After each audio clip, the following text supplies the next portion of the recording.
جادو کلام کے اندر ہوتا ہے، یعنی جادو ایسے الفاظ اور دم کا نام ہے جن کو لکھ کر یا پڑھ کر ہوا یا گروہ میں پھونکنے سے مطلوبہ شخص کے بدن، دل، عقل یا معمولات زندگی پر منفی اثر ہوتا ہے۔ یعنی ایسے الفاظ جو منفی اثر رکھتے ہیں کس پر؟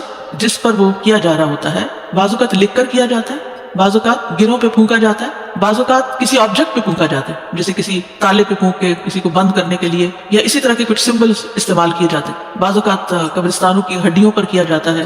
بیسیکلی اس کی اصل کیا ہے؟ کچھ الفاظ ہوتے ہیں، کچھ منتر ہوتے ہیں، کچھ کلام ہوتا ہے۔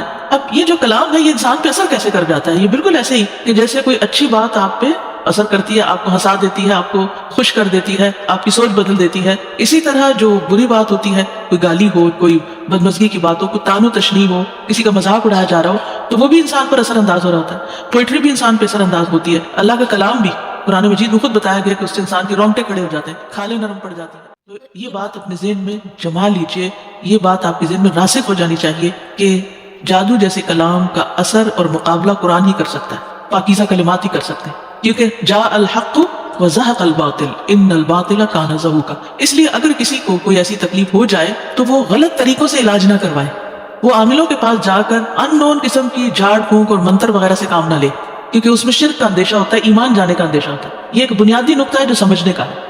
اور کس بات پہ یقین رکھے کہ اللہ کا کلام باقی ہر طرح کے شرکیہ کلام، جن و انس کے فضول لفظ کلام سے بالا ہے اور اعلیٰ ہے اور زیادہ قوت اور تاثیر اور طاقت رکھتا ہے۔ باقی سارے کلام بندوں کے ہیں، اور قرآن کس کا کلام ہے؟ قرآن مجید اللہ سبحانہ وتعالیٰ کا کلام ہے۔ تو اس لیے جو کلام اللہ سبحانہ وتعالیٰ کا ہے اس کلام کو انسان پاورفل سمجھے اور اس کے ذریعے علاج کرے، اور جتنے یقین کے ساتھ آپ اس کے ذریعے علاج کریں گے اتنا ہی وہ آپ کو فائدہ دے گا۔